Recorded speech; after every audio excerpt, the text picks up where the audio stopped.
Hola, ¿qué tal? Me da mucho gusto saludarles. Bienvenidos y bienvenidas al primer episodio de mi podcast Interview con Niria Andrade. Aquí tendremos entrevistas, opiniones e historias con enfoque femenino. Así que comenzamos.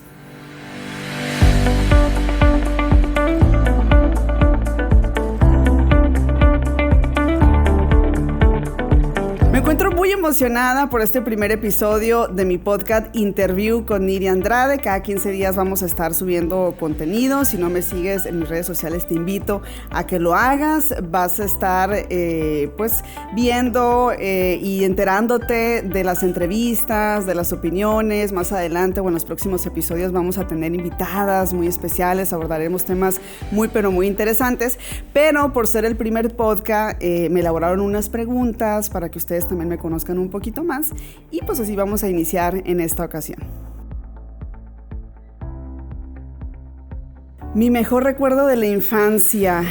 ¡Wow! Nunca me había puesto a pensar en mi mejor recuerdo de la infancia. Yo creo que las navidades eran muy bonitas en mi infancia. La pasábamos en casa de mi abuela paterna, se reunía toda la familia, mis primos y mis primas jugábamos hasta el cansancio y nos dormíamos a cierta hora de la noche, por lo general todos juntos, todas juntas, para esperar a Santa. Yo creo que era una experiencia muy bonita.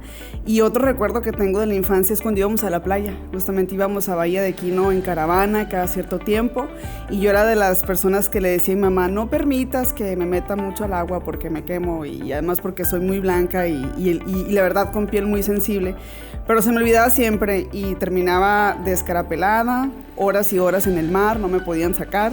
Entonces ese también es de los mejores y de los más bonitos recuerdos de mi infancia. Y también cuando iba a visitar a mi abuela materna, ese recuerdo me fascina porque me iba a veranos enteros con ella al pueblo, me quedaba ahí junto a la naturaleza y la verdad sí, la convivencia era muy bonita.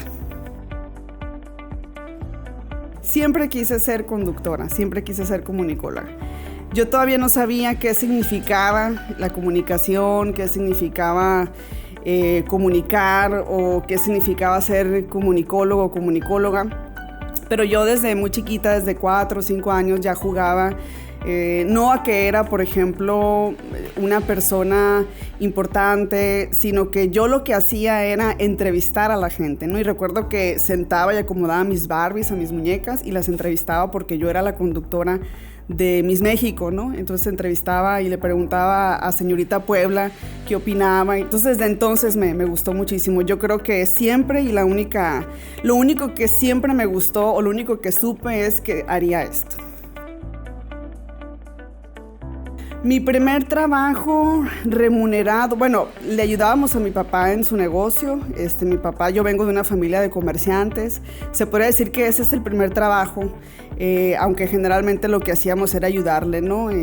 Teníamos por ahí, soy de una familia de comerciantes. Mi familia se dedica a elaborar carne machaca, que es un producto muy sonorense, muy regional del norte de México, muy rico además, se prepara de diferentes maneras y ahí fue mi primer trabajo. Yo creo que siempre fue en casa, pero después de eso recuerdo que a los 16 años, en diciembre, en una época decembrina, trabajé en una zapatería en el centro de Hermosillo, ahí en donde está el mercado. Recuerdo que se llamaba Zapatería Valencia, eran unas zapaterías bastante famosas en aquel entonces y ahí trabajé y me fue muy bien. La verdad es que sí me gustó atender a la gente y me fue muy bien, reconocieron mi trabajo por ahí, me gustó muchísimo, fue una buena experiencia.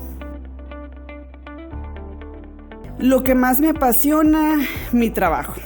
O sea, saber que estoy haciendo lo que me gusta, saber que estoy comunicando, saber que estoy en un proyecto en el que puedo día con día ayudar a la gente, en el que puedo a lo mejor incidir en las decisiones de las personas, en donde sé que a lo mejor puedo ayudar a que la gente aprenda algo nuevo un día o yo misma aprender, porque creo que a veces cuando nos dedicamos a la comunicación o al periodismo pensamos que lo sabemos todo, pero conforme pasa el tiempo entendemos que la gente nos enseña muchísimo más de lo que nosotros creemos. Me describo como una persona muy responsable, como una persona muy apasionada, como una persona de verdad que que le gusta muchísimo poner mucho corazón en lo que hace. A nivel profesional me considero que así soy, tengo muchos defectos también. O sea, de pronto soy demasiado dura conmigo, a veces soy muy dura con las personas también. O sea, sí, porque a veces siento que si yo actúo de una manera, el resto de las personas, pues yo espero lo mismo, ¿no? Y de pronto no soy flexible en cuanto a que tengo que entender que todas las personas somos diferentes, que tenemos carácter diferentes, que actuamos de diferente manera. Y es un proceso en el que me encuentro ahorita, ¿no? Tratando de ser más flexible con las personas y conmigo misma, ¿no? Soy muy crítica, pues soy Virgo. Y las personas que estamos, yo sí creo mucho en esto de los signos zodiacales, ¿no? Las personas que somos Virgo, somos personas así muy analíticas, pero también somos muy perfeccionistas, eso también lo tengo, y también somos muy, pero muy críticas, ¿no? Entonces, bueno, así creo que soy yo. Me gusta muchísimo la música pop. Me encanta la música pop, me gusta la música regional, sí, me gusta mucho la música norteña, esa me gusta de pronto en fiestas, a lo mejor. Me gusta mucho la música, el rock en inglés, ochentero, noventero, me apasiona, me encanta demasiado, pero no soy buena con el inglés, entonces no lo canto tanto, prefiero cantar música pop, ¿no? En español, eso es lo que yo canto, ¿no? En mi casa, todo pulmón. Espiritualidad, 100%. He probado el yoga y me ha funcionado muchísimo, maravillosamente. No soy de las personas que va a la iglesia. Soy católica porque pues mi familia lo es, bautizada, confirmada, etcétera, etcétera. Pero cuando de grande, ya en mi etapa adulta, tuve una necesidad muy personal de decir, ay, quiero tranquilidad, me siento como con mucha ansiedad.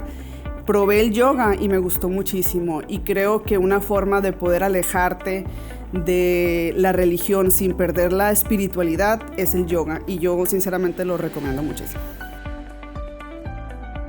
Las dos. Las dos. Me gusta mucho viajar, pero también disfruto mucho estar en casa. Los viajes te hacen, y fíjate, algo interesante, me gusta mucho viajar sola. Ya he probado la experiencia de viajar sola, lo he hecho, viajado sola acompañada, me encanta. Me fascina, es algo que recomiendo muchísimo porque te sirve para aprender, pero también estar en casa hay momentos. Yo creo que para cada una de las cosas hay momentos, ¿no? Y ya de pronto en esta etapa en la que uno trabaja mucho, les he de confesar que estar en casa me produce muchísimo, pero muchísimo placer. Las dos cosas también las he probado, las he experimentado. Actualmente, de estudiante, de intercambio, pues viví sola, sin mi familia. Esta es una muy buena experiencia cuando estaba en la universidad, y me dejó mucho aprendizaje. Vivir sola tienes que aprender, por ejemplo, a administrar el dinero, si pagas renta, los servicios, o sea, es otra dinámica, ¿no? Y si tienes a una roomie, porque también tuve roomie, pues es como adaptarte a otro estilo de vida, ¿no? Y sobre todo que yo estaba en otro lugar, no estaba en Sonora, y pues sí me costó un poquito, pero fue muy, muy buena experiencia, ¿no? Y vivir acompañada ya en mi casa, con mi familia, pues es algo que siempre he disfrutado. Ahorita vivo con mi mamá, por ejemplo, y ha sido una gran experiencia porque nos hemos vuelto muchísimo más cercanas. Me parece que en algún momento yo tomaré la decisión de vivir sola, y sé que ella lo entenderá, lo apoyará, y será otra experiencia sin duda alguna. Ambas. De pronto siento que convivir con las personas es necesario. Me encanta la dinámica de llegar en la mañana, por ejemplo, a la radio, a noticiero, luego en los otros proyectos en los que estoy acá en la oficina, pues también compañeros y compañeras. Hay trabajos que necesariamente necesitas estar en equipo y sacar el trabajo en equipo. Pero la verdad es que de pronto siento que es necesario la concentración al 100%, y para la concentración al 100% no hay nada mejor que estar en casa. Yo por lo menos sí disfruté durante la pandemia este proceso en el que impartí clases en línea. Me gustó muchísimo, pero creo que se pueden combinar muy bien, perfectamente. Madrugar, 100%, toda la vida. Soy madrugadora así, yo creo que lo traigo en los genes desde la escuela, pero en mis primeros trabajos siempre me tocaba madrugar, hasta la fecha lo hago. Y siento que me rinde más el día, o sea, definitivamente siento que madrugar te obliga a que puedas tener un día mucho más largo, que lo puedas administrar, que puedas organizarte. Definitivamente siento que no me alcanzaría para nada si me levantara tarde, no puedo, ni siquiera en mis días de descanso, entonces madrugar 100%. Noches tranquilas, ya no soy de fiestas. Bueno, sí soy, pero creo que ese furor por las fiestas ya pasó. Ya en la universidad, en comunicación, pues sí teníamos un ritmo social bastante frecuente y yo siempre les comparto así a mis amistades. Es que cuando estábamos en la carrera llegábamos a clases al día siguiente de milagro, ¿no? Porque en comunicación sí antro, martes, miércoles, jueves, y era una dinámica que podía aguantar. Pero ahorita sí, mucho más tranquilo, a lo mejor una cena, comida, salir un fin de semana, relajarte, estar con la naturaleza, sí, tranquilidad total, ya, las fiestas ya pasaron. A la muerte. A la muerte le tengo muchísimo miedo, sobre todo porque le tengo miedo a la muerte propia, pero también a la de mis seres queridos. Y hace poco estaba leyendo que a veces las personas que tienen ansiedad, una de las características o uno de los pensamientos más recurrentes es este temor de la muerte. Pero temer a la muerte también es algo muy frecuente, aunque muchas veces no lo hablamos o no lo platicamos. Yo no recuerdo haber tenido una conversación con mi familia, con una amiga, y decirle, fíjate que uno de mis miedos más grandes en la vida es la muerte. O sea, ¿qué pasaría si muero mañana? ¿Me va a doler? ¿Qué voy a sentir? ¿Va a ser doloroso realmente? Yo creo que lo que más temor tengo es que sea algo muy doloroso. Pero también pienso en la muerte de mi familia, por ejemplo, y de algún ser querido, de alguna persona cercana, y de verdad me pone eso muy mal. O sea, no sé qué haría. Realmente sí debo admitir que le tengo miedo a la muerte. Lo que más me enoja es cuando te queda mal la gente. Cuando llegas a un acuerdo y la persona no cumple y tú sí cumples con tu parte y alguien te queda mal, eso me molesta muchísimo, y en su momento me enojaba muchísimo la impuntualidad, no la soportaba. Era algo increíble. Desde la carrera yo de verdad recuerdo que me enojaba mucho con mis compañeras de clase cuando llegaban tarde, porque yo siempre tuve una educación de vas a agarrar el camión de las 6 de la mañana para que llegues 15 para las 7, porque es preferible que tomes ese autobús que el de las 6:30 que te va a dejar a las 7:15 en clase, por ejemplo. Entonces yo me acostumbré así, lloviera o hiciera mucho calor, no importaba, siempre íbamos a la escuela. En mi casa me educaron así. Entonces, desde entonces, ¿no? Yo tengo esto de, oye, o sea, la impuntualidad de las personas me molesta. Yo soy extremadamente puntual, nunca llego tarde, y si lo hago es por una situación extraordinaria y generalmente aviso. Entonces creo que la puntualidad es el respeto hacia el tiempo de las demás personas, y cuando la gente es impuntual me molesta muchísimo. En 3 cosas que pienso durante el día. ¿En qué voy a comer? Siempre pienso que voy a comer, siempre pienso en, lo primero que me levanto es quiero desayunar, ¿no? Lo último que hago cuando me estoy alistando para ir a trabajar. Me desayuno además muy temprano, y luego después pienso que voy a comer y que voy a cenar. Siempre pienso en eso, ¿no? Pienso mucho también en el día, en las entrevistas que voy a tener al día siguiente en el noticiero, ¿no? En cómo me irá, en que realmente sean buenas entrevistas. Eso sí lo pienso bastante. Y a veces pienso mucho en situaciones que se dan con las personas, ¿no? O sea, como que pienso y siento que a veces le doy vueltas a muchos asuntos, ¿no? Situaciones ahí. Observo mucho el comportamiento mío de las personas. A veces digo, no debí decir esto.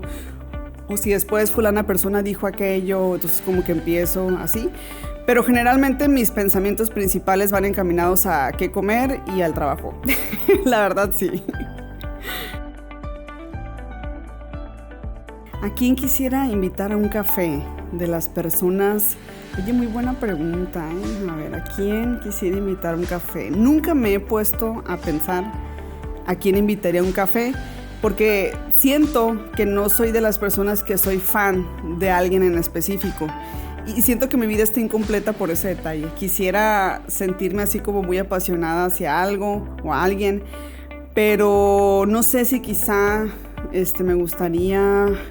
Híjole, qué difícil la pregunta. No sé si a lo mejor pudiera yo, a lo mejor a una Frida Kahlo, por ejemplo. Sería una muy buena opción. Me gustaría muchísimo. Ya no está obviamente, pero si hubiéramos coincidido en la misma época, pues creo que hubiera sido un personaje para mí interesante, que me hubiese gustado invitar a un café, ¿no? Y de preferencia que ella me invitara a un café en la Casa Azul, en su cocina, porque está muy bonita. Lo más valiente que he hecho en mi vida, de manera reciente, llevé a mi sobrino y a mis sobrinas al parque. Y eso fue lo más valiente que pude haber hecho, porque en uno de los juegos y de un descuido de esos que pues la verdad no deben ocurrir, de 3 segundos, mi sobrino, el más pequeño de 3 años, se metió a un juego, pero si no me hubiera dado cuenta y si no lo hubiera rescatado, jalado así en cuanto me di cuenta, creo que lo hubieran golpeado muy feo. Eran las sillas voladoras, entonces la persona que está ahí en la puerta pues no estaba, el niño se introdujo por la parte de abajo y como es un niño muy pequeño que no sabe, pues imagínate, se metió y las sillas estaban andando, pues entonces ya casi sentía que lo golpeaban, que algo hubiera pasado y no sé cómo saqué fuerza, pero grité y del grito el niño se detuvo, o sea, cuando vi que se iba a meter, o sea, el niño escuchó mi grito, se paralizó y eso me dio tiempo de agarrarlo del cuello, jalarlo de la ropa y traerlo y siento que ha sido lo más valiente, no me importó, había mucha gente, muchos papás, mamás de otros niños, pero yo sentía que se me iba ahí, que el mundo se me iba. O sea, si le hubiera pasado algo realmente, yo me hubiera sentido muy mal. Y por fortuna creo que eso ha sido lo más valiente que he hecho hasta la fecha. La capacidad de salir adelante de los problemas. Hay gente, yo por ejemplo hace meses atrás me quejaba de ciertas cosas de mi vida, ¿no? Y lo platicaba con mi mamá, y mi mamá, que en aquel entonces, hace un tiempo, tenía un negocio, y en ese negocio ella empleaba a otras mujeres, me platicaba las historias de vida de estas mujeres, y son unas historias muy trágicas. Por ejemplo, había mujeres que tenían hijas adictas, hijos adictos, hijos desaparecidos, mujeres realmente con una cantidad increíble de problemas que están lejísimos de como yo estoy ahorita, ¿no? Entonces, me admiraba mucho porque cuando yo veía a estas mujeres, nunca me imaginaba las historias que había detrás de ellas. Y yo decía, ¿cómo es posible? O sea, no se nota que tuviese estos problemas o que hubiera pasado por estas situaciones. Y mi mamá siempre me decía, es que eres privilegiada, o sea, no tienes idea de la cantidad, o sea, no debes ni siquiera de quejarte, o sea, aprende a valorar lo que tienes, y eso me ayudó mucho a respetar y valorar y admirar eso de otras personas y sobre todo de mujeres, ¿no? Esa capacidad que tienen para salir adelante sobre todo ante la adversidad, ¿no?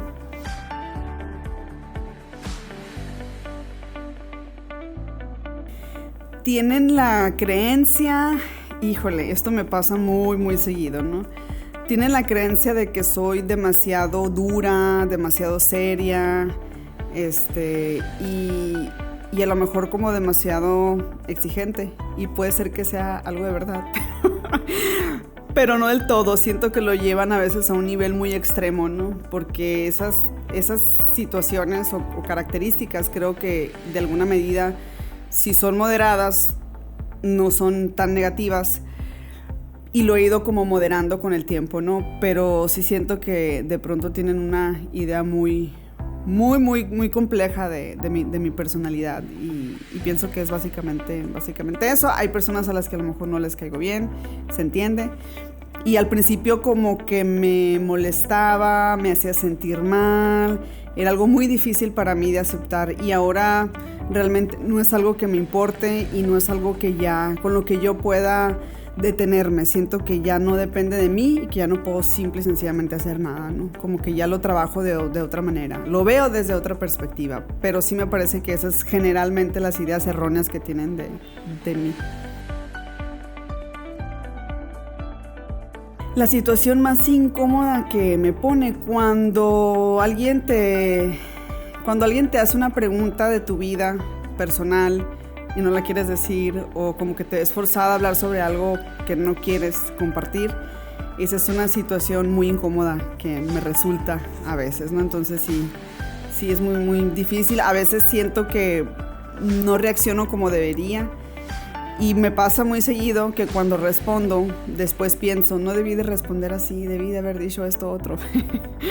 Me pasa seguido, ¿no? Entonces, pero pues es aprendizaje simplemente. Pero esa situación me pone muy, muy incómoda.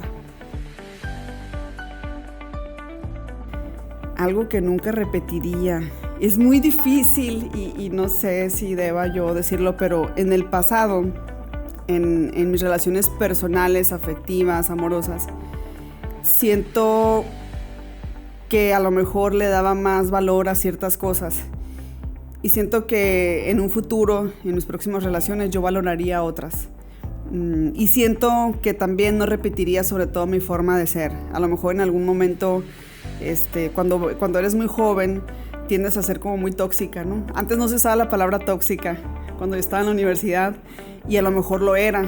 Pero ahora siento que me la llevaría súper, súper tranquilo, que veo las cosas diferentes, que la madurez me ha alcanzado. Entonces, sí pienso que eso no lo repetiría definitivamente.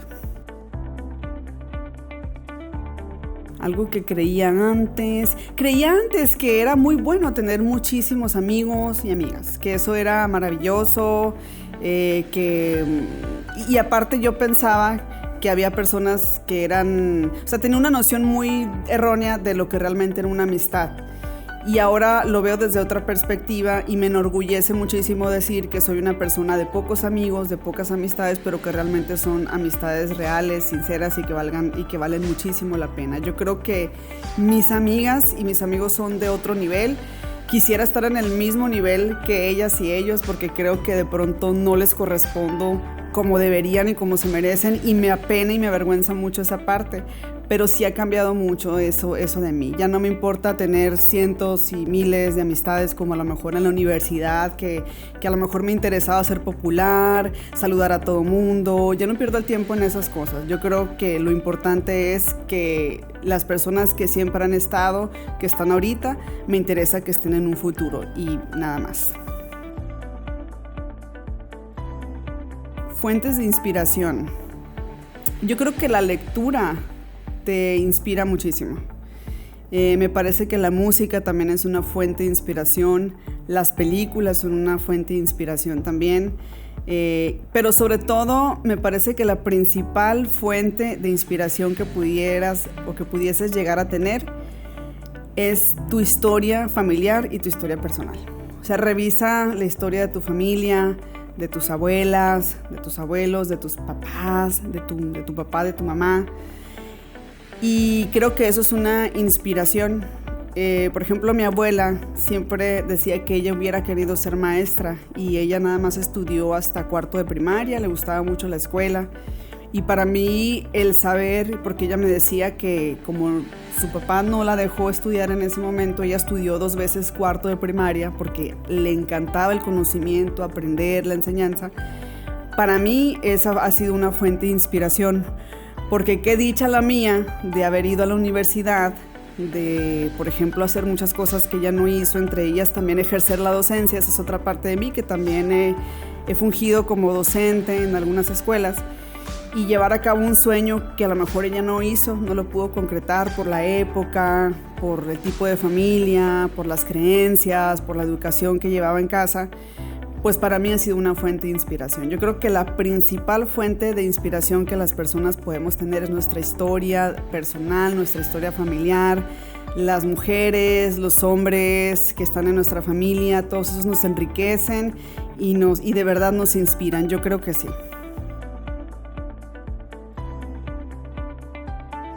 Mi forma favorita de pasar el día en el que no tengo que hacer es simple y sencillamente, y lo hago muy poco, o sea, realmente decirte un día en el que esté acostada todo el día viendo series, viendo películas. Creo que la última vez que me ocurrió fue cuando tuve COVID y entonces me incapacitaron, duré como 5 días en cama y a lo mejor quisiera que de pronto ese tipo de descanso se repitiera en otro momento y me parece un poco complicado por la dinámica que tengo, ¿no? Pero también hay que reconciliarlos con el descanso. O sea, debemos entender que el cuerpo lo necesita, que nos reiniciamos, o sea, que es que nos desconectamos un poco y volvemos a la vida y las ideas fluyen mejor si descansamos. Y para mí la mejor terapia de descanso es estar en cama, leer, ver series y despreocuparte de todo. Sí, tengo varias. Por ejemplo, una incongruencia bien, pero me gusta tener esta incongruencia. Es que, por ejemplo, yo soy una persona, y siempre lo he dicho, que estoy a favor del aborto, por ejemplo. Súper a favor, ¿no? Porque estar a favor del aborto es estar a favor del derecho a elegir de las mujeres. Yo no abortaría en lo personal y siento que esa es una incongruencia, porque yo no lo haría. Yo siento que por el contrario, o sea, soy una persona que le encantan los niños, que en algún momento, si tuviera esta posibilidad de tener hijos, pues lo haría y evidentemente no abortaría, pero no me parece correcto juzgar a quienes lo han hecho. Estoy a favor de quien decida tomar esa oportunidad, porque a lo mejor para ciertas mujeres es una oportunidad. Entonces sí siento que esa es una incongruencia muy muy grande en mi vida y siempre me he preguntado por qué, ¿por qué si yo no lo haría para mí, si estoy a favor de que otras personas lo hagan? Pero creo que es parte de que no puedo meterme en la vida de las demás personas, ¿no? Cada quien es libre, puede tomar sus decisiones y sí me parece una incongruencia, pero al mismo tiempo me agrada porque no puedo juzgar a las demás mujeres. Sí, me gusta mucho el diario de Ana Frank. Fue de los libros que leí, de los primeros que leí en la secundaria. Me gusta mucho Crónica de una muerte anunciada de Gabriel García Márquez. Para mí es el mejor libro que tiene. Aunque muchas personas digan que, bueno, podemos acá hacer un debate, ¿no? Habrá quienes digan 100 años de soledad, Vivir para contarla, El coronel no tiene que le escriba. Para mí, Crónica de una muerte anunciada es fabulosa. Creo que fue de las primeras que escribió y me encanta. Pero así lo que más ha marcado mi vida han sido la trilogía de Laura Esquivel. Laura Esquivel hizo Como agua para chocolate, hizo El diario de Tita e hizo Mi negro pasado. Y es una trilogía muy interesante que narra la historia de las mujeres de principios del siglo pasado en México, épocas de la Revolución Mexicana. Habla sobre el matrimonio, sobre el derecho de las mujeres a elegir, sobre cómo de pronto había mujeres que rompían paradigmas y simple y sencillamente no se iban o simplemente tomaban decisiones fuera de lo común o en contra de lo que su familia esperaba, ¿no? Entonces, y todo esto en un ámbito muy, muy padre, en donde el escenario era la cocina. Y me gusta porque la cocina siempre ha sido para mí un elemento muy importante. O sea, yo vengo de una familia donde mi mamá, mi abuela son muy buenas para cocinar y eso ha sido parte muy, muy importante de mi vida. Entonces, esta trilogía me encanta, ha sido para mí fabulosa, sobre todo los primeros dos, Como agua para chocolate y El diario de Tita, se los recomiendo muchísimo. En algún momento me obsesionaba muchísimo contar la historia de un señor que vivía al norte de Hermosillo, que no sé si el señor todavía vive o no, pero se llamaba o le decían el loquito del cinto. Entonces le decían el loquito del cinto porque siempre traía un cinto y pues obviamente gritaba. Era un señor que no estaba bien de sus facultades mentales, andaba de pronto en la calle y todo esto y se te veía así como cerca, pues te pegaba con el cinto, ¿no? Sí, y me obsesionó durante un tiempo mucho contar la historia de esta persona. En la universidad, como parte de un ejercicio de la escuela, nos encargaron de hacer una historia y dije, ay, voy a hacer la historia del loquito del cinto, ¿no? Y creo que me fui a la colonia, pregunté y obtuve por ahí algunos datos y escribí una cuartilla de esa historia del loquito del cinto. Y el maestro en ese tiempo me dijo, termina la historia, ¿no? Porque según yo la terminé, y yo decía, pues, ¿qué más quiere que escriba, no? O sea, obviamente estaba en la universidad, no trabajaba todavía. Y el maestro le gustó, pero me dijo, sí, tienes que terminar la historia del loquito del cinto. No la terminé. Y eso yo creo que es una historia que sí me gustaría contar y retomar alguna ocasión. Siempre me llamó mucho la atención de esos personajes que hay cerca de tu comunidad, que están ahí, que de pronto los invisibilizamos, pero que hay cosas bien interesantes que podemos aprender o rescatar de esas personas definitivamente. Esa historia del loquito del cinto siempre la quise contar. Y ya mía, a lo mejor un episodio bien interesante que pocas personas saben es una vez en la preparatoria estuve un verano en Texas de intercambio con una familia estadounidense y ha sido una experiencia bien enriquecedora para mí, pero además yo estaba muy joven, yo tenía 16 años y fue muy, muy buena, pero a la vez fue una experiencia muy dura, porque en algún punto de estos 2 meses que estuve allá yo lloré muchísimo porque me quería regresar a mi casa. Entonces yo me acuerdo que por teléfono, ¿no? Y la familia, que la verdad se portaron súper bien conmigo, decían que les había llegado muchísimo de teléfono, o sea, de las llamadas que yo hacía a México. O sea, el recibo se les disparó. Era un rancho en Texas, muy, muy bonito, la verdad. Trabajé con ellos, montaba a caballo, ordeñábamos, vacunábamos a las vacas. Había 2 niñas a las que yo les enseñaba español.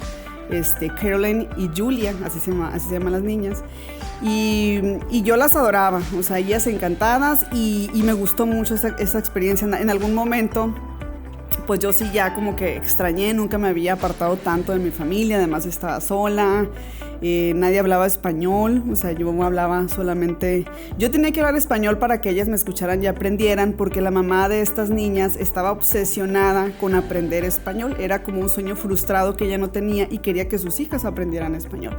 Entonces buscaron a una niña, de alguna manera dieron conmigo, me fui, me pagaron el boleto de ida y vuelta y estuve ahí dos meses y fueron maravillosos, fueron muy bonitos. Ahora que lo veo desde otra perspectiva me divertí muchísimo.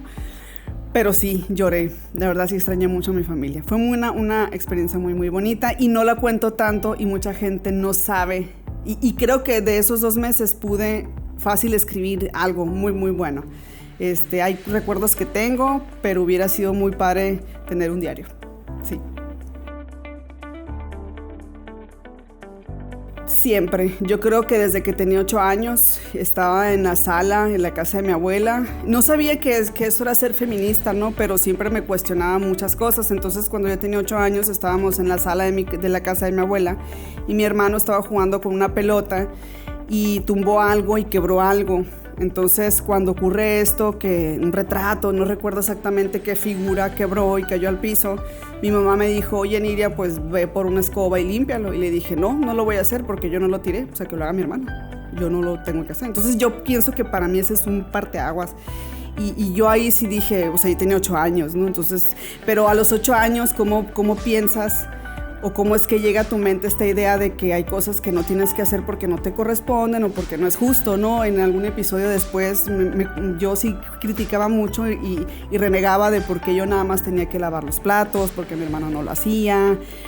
Luego cuando cumplí 15 años, yo pedí que las invitaciones a mis madrinas y a mis padrinos los colocaran de cierta forma en la que pusieran primero a las mujeres y luego a los hombres, porque yo decía, ¿por qué siempre ponen primero a los hombres y después a las mujeres? No, y a veces a las mujeres ni siquiera les ponían el nombre completo. Entonces yo dije a mis madrinas primero y abajo a mis padrinos, ¿no? Entonces yo creo que esas acciones, aunque yo en ese momento, hasta esa edad, no sabía que se trataba de feminismo, creo que claramente eran muestras de que yo ya lo era. Y ahora que lo reflexiono, pues siempre lo he sido en realidad. Entonces sí, desde entonces creo que desde los 8 años.